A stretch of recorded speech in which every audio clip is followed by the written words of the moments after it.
Wow. Yeah, where do I start from?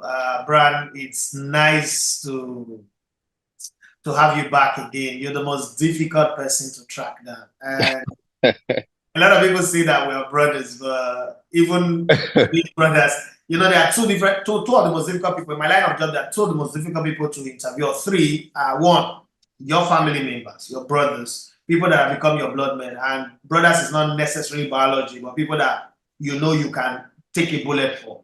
You're one of them for me. Yeah. Another one are your idols, people you look up to growing up. Beneath the judge Mm-hmm. is that person for me. And then your great, your icon, Sondoli said is that for me. I've done first Sondoli said twice. I've done Finidi twice. This is my second interview with you. First one was audio. I was still in Brilla at the time. Now I'm on my own. So first off, how are you? Perfect. I'm good. Very I'm good. not, I'm not It asking has been how are you long. like what you see on the phone. I'm asking as Yeah. a brother to a brother. Brown, how are you? Very good. I'm very, very good. 11 years is a long time to mature. Yeah. 11 years is a long time to go through the storm. The last time we spoke was 11 years ago. Between that time and now, and I remember I told you leading up to the African Cup of Nations, and I said, Brian, I think you guys are going to win this Nations Cup. And your words to me was like, bros, I know, you said in Pidgin, bros, I don't know the way we did do, may God help us. That was what you said. And now you are Yeah.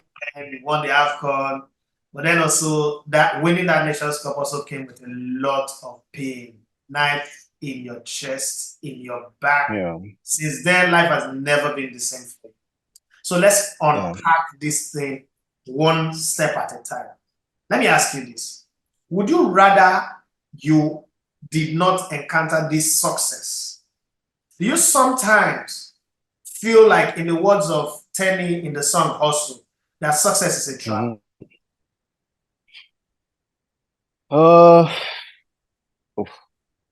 I would say no to that. I right from when I was a kid, the goal is to be, being successful. From back then in AJ, the goal is to being successful. So I won't say success. Being successful is a trap, or success is a trap. I won't, define it that way. But I would say success come with a lot of pressure, a lot of love, a lot of hate. So you have to be ready for all that. My professor says that poor people don't get betrayed. Only the successful get betrayed. I don't know how true that is. I can use you as It's true. I'm not successful. It's So true. It's has true. It's success true. brought you betrayal? A lot. A lot. It's true. Let's talk about a few of them. I mean, you might not be able to Yeah. unpack all of them, but let's unpack. Let me be your shrink. Let me be your Yeah. what do they call it? A therapist today. And Yeah. let's talk about some Yeah. of the betrayals that you've had. You've had coaching Yeah. betrayal. You have best friends betrayal. You have Yeah. You're practically married to a woman that you've never met, you've never seen, and you have 3 children with that woman. And in all of this, congratulations, 14 years married, 16 years in Mm. relationship with your childhood sweetheart. Congratulations. Mm-hmm. It's not easy. Thank you. Thank you very much. Uh, which of the betrayals that have happened in your life, if you want to put them in the category of top five, which I one would would be say top five? I'll top five. One, I would say oh, let me say top three. Okay. Let me know use top five, because if I want to use top five, I will have to literally, break it down and, just mark everything. I would say three. One is friends, two is, coaches, three is best friend. So there's friend and there's best friend. You understand? It's two different.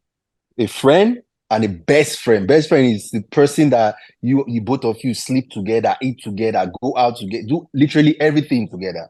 And a friend is just a person that you just run, into maybe one, two times like that. So then coach. Let me just leave it like that. And then you said, Family, I won't go to family aspect because family, that one is it's normal. different. I will not, yeah, it's normal. It's normal. So I would say friend, best friend, who is like a brother, and coaches. Now that you said this, now I don't know where I belong, whether I'm friend, best friend, family. I don't know where I belong, but I'm somewhere in the midst of this big sea. But let's try to still throw a net, cast a net so that we'll pick them. Yeah, Can we like talk about some of the incidents of betrayal? Because every time I think of Brownie Day, the first thought that comes to my mind is betrayal. Like this guy been yeah, betrayed, this guy been sold out, this guy been stabbed in the back. yeah, And people look at me and say, every time they think about me, controversies. You is yeah. betrayal, betrayal, betrayal. So let's talk about some of those. How Okay. did you 2007, you came into the limelight, the attention of everybody, and a young Yeah, man playing, a very young kid playing for Ocean Boys. yeah. There is a Yomi Ishikure, if I can pronounce that name very well, Correct. did a very key Correct. part. There is a Aide, Correct. who also played a very key part. But how Yeah. did you make it into Ladamboso's Canada 2007 team? Okay. Here we go. Because I So heard that they used to bribe the coach to get position. So I want to know if you know those who bribe. Yomi met me in Ajegule. Um, took me from my my father figure. There's a man who is called Don Kefe. I don't know if you know him. Like, It's are you it's really the serious one right who is the one who saw me and said, "Look, son, I want to mentor you. I want to be like a father to you, and you'll be under me. And when we found something good for you, you can travel out." I'm like, cool. So Don took me from Ajegule.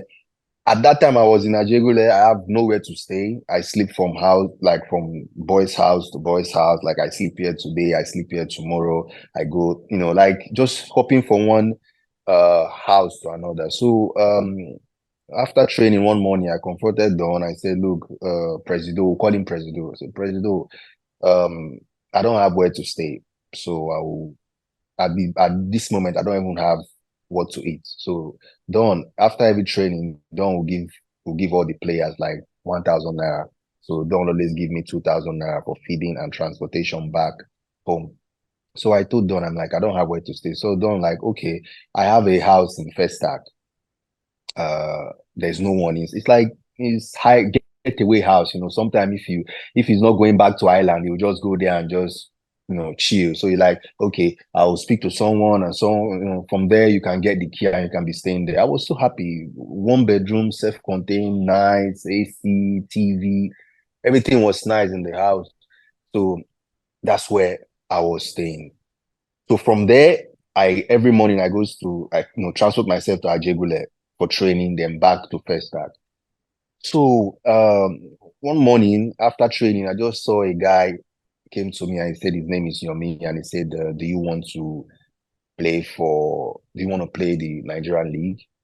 At that point, I'm even fed up of training every day. Like, you get to a point that you play, you start asking, boy, what did they happen? Did they do me? Or how long? How long? And it's not like I'm old, I'm a young boy, but that's just I just want to make it. That's anxiety, and I want it to happen fast.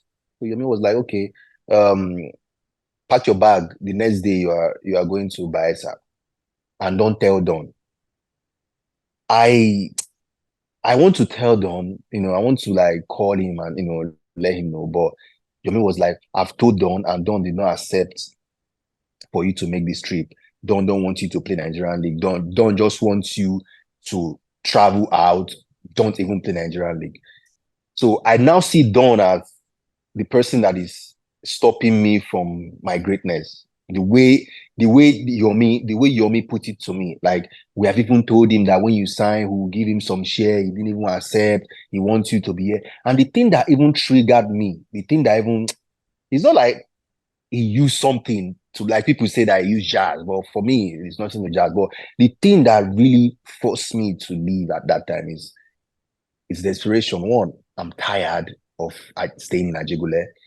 Two, I want to make it. Like I can't wait. The anxiety and seeing myself playing in Nigerian league and doing very well from there. I can, because Yomi break everything down from Yomi say by the time you play Ocean Boys 1 year, I can take you to under 20. From under 20, you go to the senior national team. So that's my dream. You understand? That's what I want in my career. So meanwhile, Don may have those plans, but Don have not sat me down to let me know what is his plan for me. You understand? So Yomi just hit the nail on the head. So the next morning I packed my bag. That's how he came to pick me from First Tag, took me to my two bus station, boarded the bus straight to Baesa. I got to Baesa, I become the king in the team. Like everybody loved me. Everybody, all the boys, the players, the coach, everybody who buys in fact, everybody loved me. So I did very well, scored a lot of goals. From there, Yomi now told me that I have an invitation for under 20. That's how I got there. But I know for sure that to have a breakthrough, like to come into the national team, you have to hide some nuts. Without that, there is no way a boy from Ajegule and playing in Nigerian Premier League can go straight to under 20 national camp. Meanwhile, before Yomi draft me to the under 20, I've been going to under 23 home base game, under 23 home base game. I've been going there, I've been playing with the team. So I'm like part of the team already before Yomi drafted me to under 20. So I believe that he spoke to Boso. They have their way how they sort themselves out. But I believe that for sure, like they sort themselves out. Let me just put it that way. Yeah. But you as a person never like, oh, you didn't get involved in that sorting out. No, no, no. I've never, like paid money to a coach or maybe be in a place where they, gave a coach envelope. I've never been, I've been hearing it, but I've never been there. Right. From 2007, when you played 2007 in Canada, you were exceptional. You were one of the bright lights of the tournament. Young, fine boy that was playing some, you didn't have respect anyway for your opposition. But just using them to mop the floor. And Dairo came into the picture. I'm sure you know Dairo in Switzerland. John Darrow. John Dairo. Yeah, John Dairo came into the picture, requested that, oh, I need this boy. If they don't give me this boy, I commit suicide. And, that's where the arrangement was made for you to go to Canada. Now, the whole thing, I think Yomi went to Ajigafa. They bought you a flight ticket and then you didn't travel with that flight ticket. They have to buy it. Yeah. Please explain to me what happened. Because this is a guy who was, this is a guy, let me build up why I'm asking this question. Desperate to make it. Yeah. Now you went to the World Cup. Then is this, take this money, take this ticket, travel. Something happened, that one, whether you expire, whether I lost, give me the story. The bad story of that. I mean, we're bearing it all. On this show, you bear it all. What happened to that ticket? Okay. Actually, the ticket did not get lost. That was a lie. The truth is that it was Friday Kuja. You know Friday Kuja now? Yeah. Friday Kuja. Friday Kuja had a call, spoke to Aide Chejile, said that they need a striker. This was after the World Cup, the under 20 World Cup. Said they need a striker in Rennes in France, and that he need my number. That's how Ederson passed my number to Kuja. So Kuja was on my phone every day. Yeah, we need you. Send me the invitation. Send me everything. Send me your passport. I sent him. Everything was going well, but Friday Kuja refused to be open You understand? He refused to let us know what is happening. Like, okay, where are these boys staying? Who is inviting this boy? He don't want Yomi to know about it. He's even telling me that I should cut Yomi off, that I should travel with him.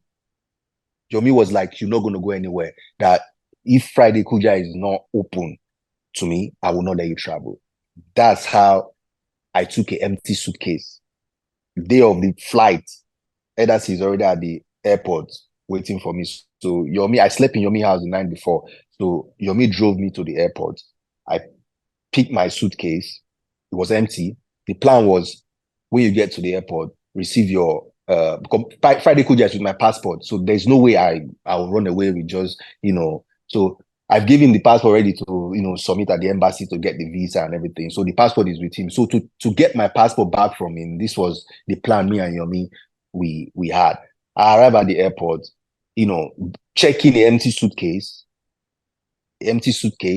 Then Friday Kuja already had my boarding pass and my passport with him. Ederson is with just like stood close to him. So I grabbed my passport and my boarding pass. So I said I want to use the restroom.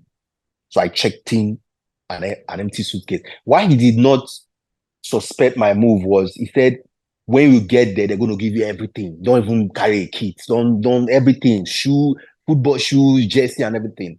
So I checked in the empty suitcase, took my boarding pass and my passport, and I said, I'm going to the restroom. Meanwhile, Yomi is already outside, warming the car, waiting for me. So from the you know how Muritala Airport is now. You from up, you can go step, follow down, follow back. From there, I went out, entered the car with Yomi. I went back to Yomi's house. So Friday Kuja was calling me. So the gist that I told him was I lost my passport and the boarding pass at the airport. That's how I put it. Because he knew that Yomi was the one who came to pick me, and Yomi was the one who don't want me to travel. But I say to him that, look, I lost my passport at the airport. So that's the gist. Now, is it safe to call you James Bond 007, the black one? Man, I've took a lot of Jason risks in Bond, this or you are Jason game. Bond, Bond identity. Which one? Which role best fits you now? Jason Bond, Tom Cruise, the trust I have, the trust I have for this Yomi Ishekure, the trust. Like when he says something to me, I don't go against it. You understand? I just believe that since this guy already told me the plan he has for me, let me just stick with him. You understand? Yeah. He might be lying to me, but he was transparent with the plan. There was the plan. Exactly. There was the plan. And he just fit in what I want my career, how I want my career to go. You understand? That's how I stay loyal to him. Brad, you're crazy. But you know you're crazy, Sha. I know, but some people love me for that, and some people dislike me for that. But I that's actually part love you of for life. your craziness. That's part of life. You're a fine boy, you're a good football player. So crazy, I can accept that. And then you're intelligent, so I like that. And you went to Switzerland. So let's join. Because your football, what a lot of people don't know is that your football career is filled with a lot of craziness that can make an entire. I was sitting with my partner Larry the other day, and I said, there are 2 Nigerian players, or 3, Judo Igalo, Ahmed Musa, and you, that we can do a story biopic on, and it will be a blockbuster. So you went to Switzerland. Walk us through the whole process, getting another ticket, following the plan of Yomi Ishekure, going to Switzerland, and Brand became this guy, this superstar that we know him. Okay, so after the Canada World Cup, there's a scout that passed a video clip to John Dario that he found a very good player. So John Dario now contacted the guy. So the guy now reached me on IG and said, they are interested. They want to talk to me. That time, they was reached me on Facebook and said, we want to get in touch with you or your manager. We have a deal for you. So that's how I passed Yomi number to the guy. So the guy now passed it to John Dario. So John Dario and Yomi have been talking, making their plans and everything. So Yomi is okay with it. Me going to Switzerland to start my football career and everything there in Europe. Meanwhile, in I was still in Bayelsa Ocean Boys, still training, still playing, training and playing football. Yomi is just giving me the feedback, like, okay, we spoke today, we talked today, this, that, this is what is going on. And so me, I'm already preparing myself that I'm leaving soon. You understand? I've already, he's with my passport. So he has already went to the embassy, but everything is ready. So our last league match, after the game, after the last league match, the next day they said they're going to pay us. We should come to the bank. So me and my best friend, Yomi, Nia Konde, we jump into a bike, heading to the bank to collect our small money where they owe us. Before you know, and so car came from nowhere, T junction, brush me and this guy, fall on the ground. I had a deep cut on under of my knee, almost close to my knee. A deep cut. I was on the floor. I even thought I don't know. I was just there crying. So Nii now ran to me when he saw I was wearing a jean, but the impact, the heat that uh the impact of the accident tore my jean. So I had a deep cut under my knee. So Nii came to me, he saw it, Nii was crying seriously. So I haven't even see, I wouldn't even like look at how bad it is until me now start calling the other players that they are already at the bank waiting for us. Me now call them, Brown had an accident, this, that, where? So they rushed me to they rushed me to Singabele Hospital. I don't know if you know the guy. It was one of the big hospitals I know in Singapore. Bayelsa. Yeah. So we got there. When we arrived there, I haven't even like saw the injury, like nothing. I was just there crying because of the pain. Man, when they take off my jean, when I saw the wound there, man, that was when I said, it's over. There's no way. We had this accident in December. I'm supposed to travel the next, like, January, the next year of it. So we had the accident 23rd 2007. I'm supposed to 23rd December 2007. I'm supposed to travel 2008. Sorry, 2008 January. So it's just weeks to when I'm gonna travel. So that's how I find myself in the hospital. Man, I was so sad. I was crying. The players too. Anytime anybody came to visit me, the person will be crying. Even me too. Like it was really hard. It was really tough for me that period. For me, I just felt like it's over. Like it's done. There's football is no more. Like there's no way I can recover and travel and sign a contract with this deep injury, this deep cut on my down of my knee. So as God may have it, I recovered, but not 100%. Yomi came to visit me from the hotel. John Dyer have been calling Yomi. What is happening? What is happening? Brian is supposed to be here by now. The team is getting ready for preseason and this and that. So before Yomi came to Baisa, Yomi was already lying to him, like, Brown had a family problem. He had some issues in his family and this and that. So when Yomi came to the hospital, John Darrow called Yomi again. So Yomi was like, look, it's John again. What am I going to say? I said, Yomi, just tell him, man. Just give him the news. If it will be, it will be. Like, even me, I'm like, it's done. There's no way I'm going to travel like that. I said, just give him the news. So that's how Yomi start crying. Yomi start crying. Me too. I'm like crying. I'm like, what is happening? And so Yomi now like clean his eye. And I now pick the phone and he said, John, how are you? John said, yeah, where's Brown? Yeah, but John, I have something to tell you. So Yomi now walk away from the room that I was working. Like, I mean, I'll say he told him that, I had an accident. Like, he's not sure if I can make this trip. Like, we should just, cancel the whole thing. That maybe when I'm better, I can still travel. But from the look of things, that the injury is really serious. So John Daddy was like, "How serious? Did he take a picture and send me? Let me see." So I was on the bed. Yomi came like with his BlackBerry phone and took a picture of my knee. So now send it to John. John was like, "What did the doctor say?" The doctor said, between 2 to 3 months he'll be fine. He can walk, but we don't know how long it's going to take to play again. So John Jaro is like, put him in a flight, let him start coming. That's how my life my life changed, man.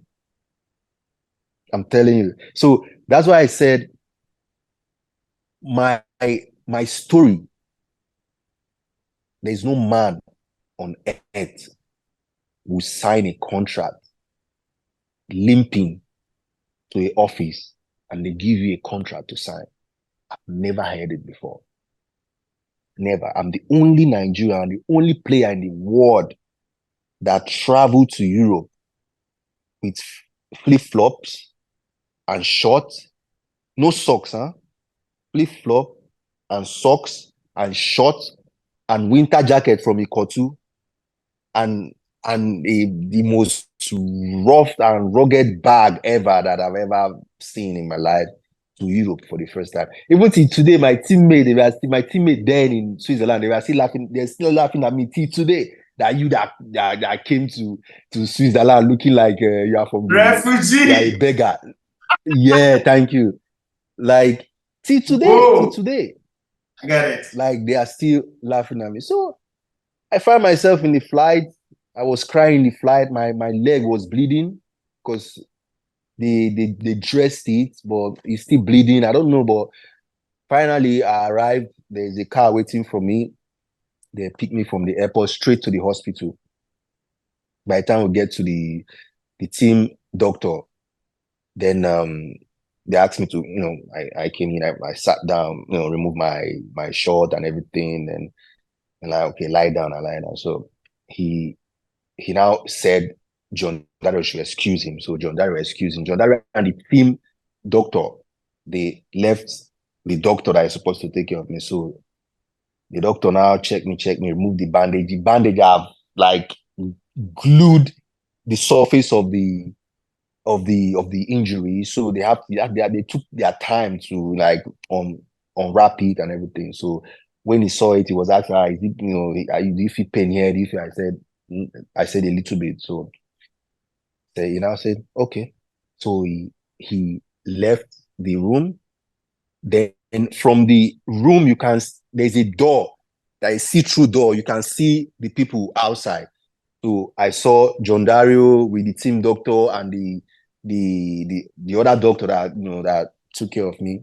He was just shaking his head like this, like he was talking, he was shaking. So John Dario was looking at me. John Dario's face was like just I can tell that, man, this guy is really sad. So John Dario came to me in the room and said, look, doctor said you will need 6 months to recover.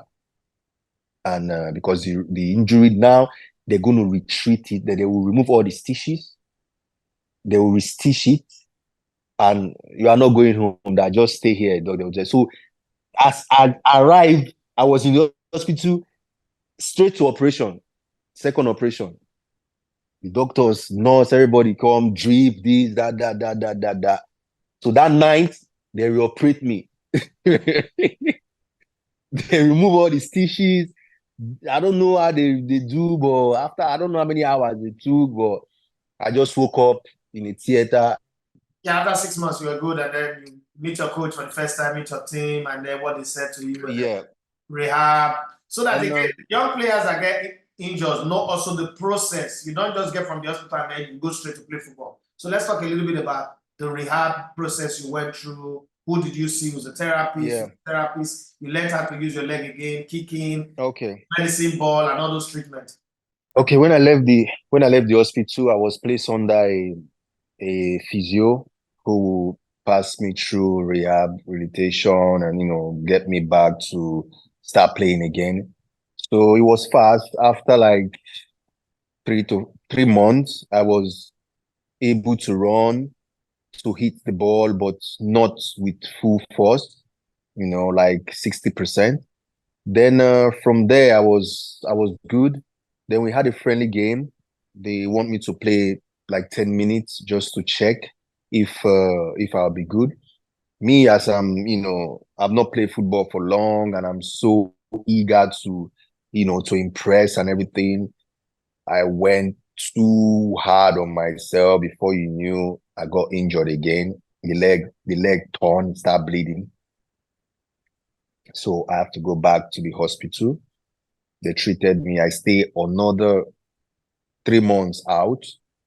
Because it was just a little tear, it's not like deep, just a flesh wound. So went back to the hospital. They stitched it again. Then I start another phase of rehabilitation.